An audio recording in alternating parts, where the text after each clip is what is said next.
جس دور کے اندر بھی یہ لوگ اٹھے ہیں ان کا مقابلہ کرنے والے یا رسول اللہ علیہ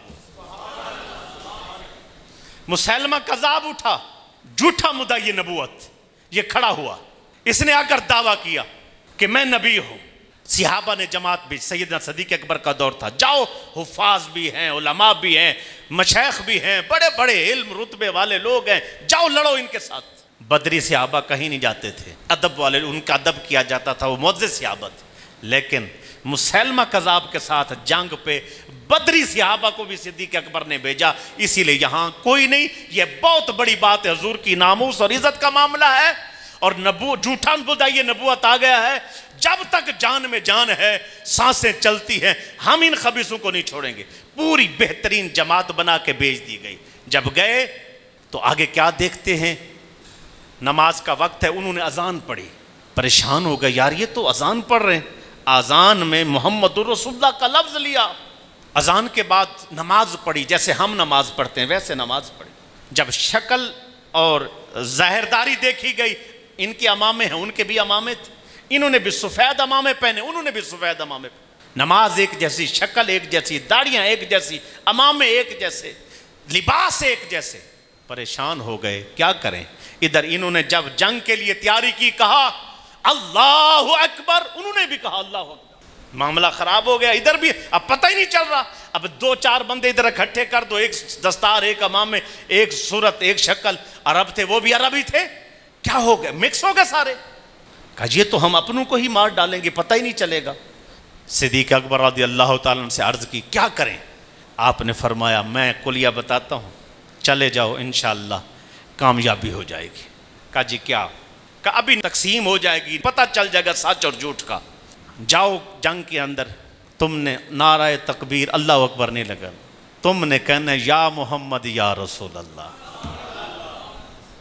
جنگ میں گھسو، جب آپ گھسو اور آپ کے سامنے جو کوئی آئے، کہو یا محمد یا رسول اللہ۔ اگر وہ کہے یا محمد یا رسول اللہ تو چھوڑ دینا، اگر نہ کہے تو گردن اتار کے پھینک دینا، منافق ہے۔ تلوار صحابہ کے ہاتھ میں ہے، گھس گئے جناب، میدان کارزار ہے، جنگ شروع ہے، سامنے جو آتا ہے کہتے یا محمد یا رسول اللہ، اگر وہ کہتے اللہ اکبر، گردن کاٹ کے پھینک دیتے، منافق ہے۔ جو کہتا گیا یا رسول اللہ چھوڑتے گئے، چھوڑتے گئے، چھوڑتے گئے، اور جو نہ کہتا گیا گردنیں کاٹتے گئے، واصل جہنم کرتے گئے۔ تجھے مبارک ہو کہ اس وقت بھی یا رسول اللہ کہنے والے تھے۔ آج جو کہنے والے ہیں نا جی ہم یہ پڑھا کرتے ہیں تو ہم وہ پڑھا کرتے ہیں، تو ثابت کر کے دکھائیں۔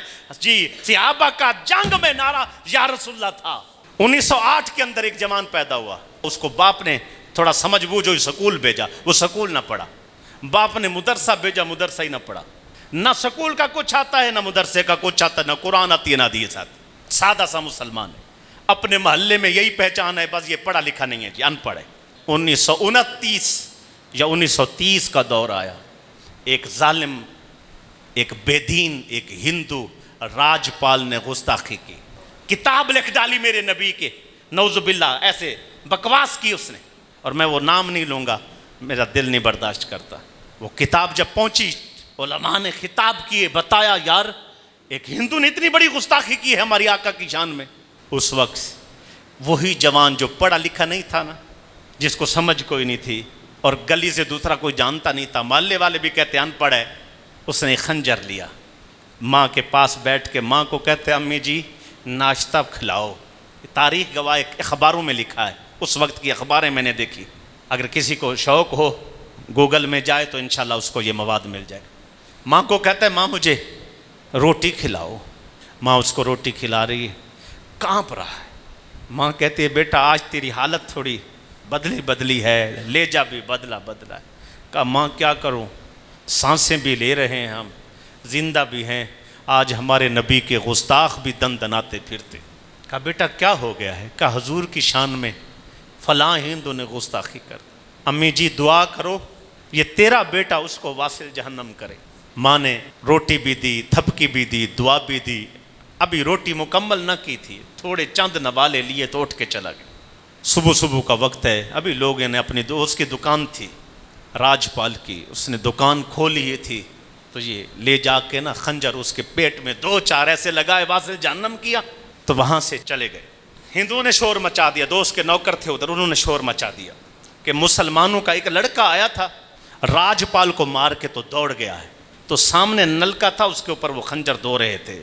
خنجر دھوتے دھوتے آواز لگا کے کہتے ہیں ظالمو، میں بھاگنے والا نہیں ہوں، میں جو ناپاک خون میرے ہاتھوں پہ لگا تھا نا اور خنجر پہ، وہ صاف کر رہا ہوں، میں یہاں موجود، آؤ جس نے دل ٹھنڈا کرنا ہے کرو۔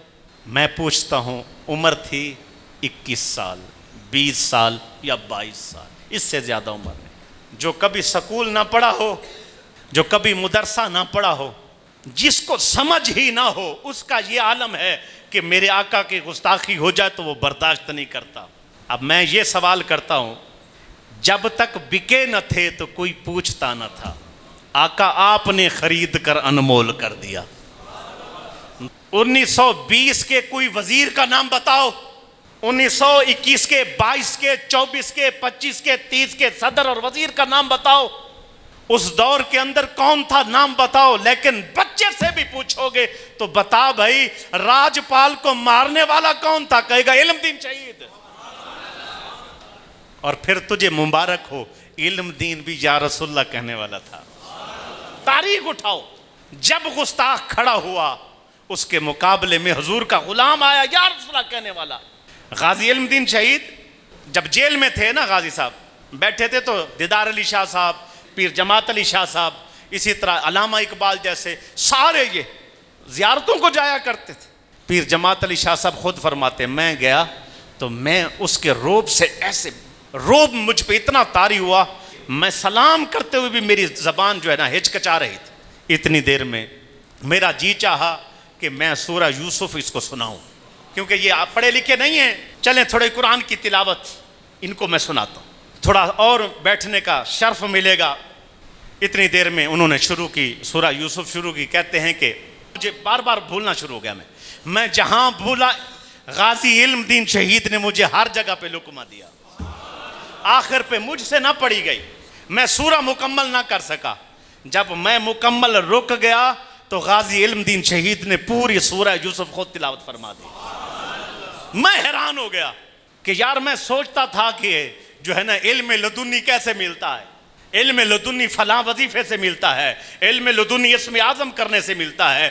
کہا مجھے اب پتہ چلا علم لدنی حضور کی غلامی سے ملتا ہے، سرکار کے اوپر قربان ہونے سے ملتا ہے، حضور کی غلامی اختیار کرنے سے ملتا ہے۔ اللہ نے اتنی برکتیں عطا فرما دی تھی کہ آپ نے ایک دن پانی پیا، غازی علم دین شہید، تو وہ کٹورے جس میں پانی پیتے تھے وہ رکھ دیا۔ اب انگریز جو تھا نا وہاں سے گزرا، اور اس دن جو پانی لایا جاتا تھا پانی نہیں آ سکا، اس کو پیاس شدت کی لگی، تو وہ مختلف جیلوں میں دیکھتا رہا کہ کہیں مجھے پانی پینے کو مل جائے۔ ادھر دیکھا کہیں نہیں ملا۔ وہ انگریز وہیں جو ہے نا نگران تھا، اس نے پانی کا وہ پیا، پیتے ساتھ ہی کہہ رہا لا الہ الا اللہ محمد رسول اللہ، کلمہ پڑھ کے مسلمان۔ یہ جیل میاں والی کی جیل ہے۔ میں کبھی کبھی سوچتا ہوں کہ گجرانوالہ والوں کو اتنا دین سے محبت اور یا اتنے دلیر، ختم نبوت کے جب دھرنے ہوئے نا دبا کے انہوں نے کام کیا، ادھر سے بھی گئے ادھر، یہ بہت دلیر لوگ تھے۔ صحیح بات ہے، بہت دلیر لوگ ہیں، لاہور کے بھی دلیر ہیں، لیکن گجرانوالے والے کمال ہیں حقیقت۔ جب ہم یہ چاند کے قلعہ پر جو ہے نا وہ دے رہے، جن کو بالکل دین کی سمجھ نہیں تھی، بالکل فیکٹریوں والے لوگ تھے، بالکل سمجھ نہیں رکھتے تھے، بار بار آ کر کہتے حضرت صاحب آپ نے نہیں جانا ادھر، حضرت صاحب آپ نے نہیں جانا، حضرت صاحب ہم بستر ضرورت پڑے گے بستر لے آئیں گے، کھانا ضرورت پڑے گے کھانا لے آئیں گے، حضرت صاحب ہم اپنی فیکٹریاں بھی بیچ کر لگا دیں گے، ادھر سے نہیں جانا۔ بٹ سب گواہ ہیں، سارے گواہ ہیں، ان کے سامنے لوگ بات، اور ان کی داڑیاں نہیں تھی، کوئی چیز کا پتہ نہیں تھا، لباس بھی پینٹیں پہنے ہوئے تھے، لیکن کیا ہے، مسلمان کمزور اعمال میں ہو سکتا ہے، نبی کی محبت میں کمزور نہیں ہو سکتا۔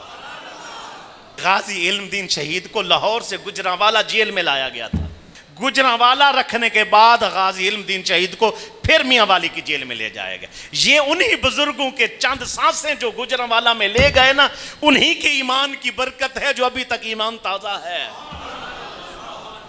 جب وہ وہاں پہنچے نا جی، تو یہ ساری ولایتیں نیچے رہ جاتی ہیں. جو حضور پر قربان ہو جاتا ہے نا، النبی اولا بالمومنین من انفسہم، میرے نبی قریب ہیں مومنوں سے، ان کی جان سے بھی زیادہ. حضور سے اتنی محبت کرتے ہیں جو اپنی جان کی پرواہ بھی نہیں کرتے. وہ سب سے بڑا مومن ہوتا ہے، اور مومن سب سے بڑا ولی ہوتا ہے، اور سب سے بڑا ولی اپنی جان حضور پر قربان کر دینے کی وجہ سے بنتا ہے. پیر جماعت علی شاہ صاحب اس وقت کے محدث، عالم، فقیر، درویش، ولایت کے بہت اعلیٰ درجے پر ہیں، لیکن قدم چوم رہے ہیں. قدم کیوں؟ کہ ان کو پتا تھا یہ کام تو سید بھی نہ کر سکے جو ایک درخان کا بچہ کر گیا ہے. وہی انگریز کہتا ہے نگران، ایک دن بجلی چلی گئی. یہ حضور کے غلاموں کی شان ہے یار، کبھی قربان ہو کے دیکھو نا. پھر بالکل پوری جیل کے اندر اندھیرا ہے، کوئی روشنی نہیں ہے، بالکل سب روشنی ختم. لیکن کیا دیکھتے؟ غازی علم دین شہید جس بیرک میں بند تھے، جس حصے میں کوٹھڑی میں بند تھے، اس سے روشنی آ رہی ہے، اس سے روشنی آ رہی. کہتا ہے کہ میں دوڑا، جب میں دوڑا تو قریب گیا، اس کے بعد جو ہے نا لائٹیں پھر آن ہو گئیں، اور غازی صاحب بیٹھے تھے. میں نے غازی صاحب سے قسم دے کر کہا، غازی صاحب بتاؤ آپ کو قسم ہے اس رب کی جس نے آپ کو پیدا کیا، جن کی شان کی خاطر آپ قربان ہو گئے ہو، ان کی قسم ہے، مجھے بتاؤ ہے معاملہ کیا تھا. اب غازی صاحب نے اس نے کہا، ایک شعر پڑھا، آئے تھے وہ کھڑے کھڑے، نہ وہ بیٹھے نہ میں بٹھا سکا. آئے تھے وہ کھڑے کھڑے، نہ وہ بیٹھے نہ میں بٹھا سکا. رہیں دل کی دل میں ہی حسرتیں، رہیں دل کی دل ہی میں حسرتیں، نہ وہ سن سکے نہ میں سنا سکا. تو یاد رکھیں کہ یہ جتنا بھی رتبہ اور مقام ہوتا ہے نا جی، جتنی بھی شان ہوتی ہے حضور پر قربانی کی وجہ سے. اور تجھے مبارک ہو کہ قربان ہونے والا اس وقت بھی علم دین یا رسول اللہ کہنے والا. عامر چیمہ شہید کینیڈا میں گستاخ نے گستاخی کی، جان قربان کی، یا رسول اللہ کہنے والا. جب معاملہ آیا سلمان تاثیر کا، اس نے بدماشی کی، سب کو پتا تھا، بھونک رہا، ٹی وی پہ آن لائن بکواسیں کر رہا ہے، آن دا ریکارڈ میڈیا میں گستاخیاں کر رہا.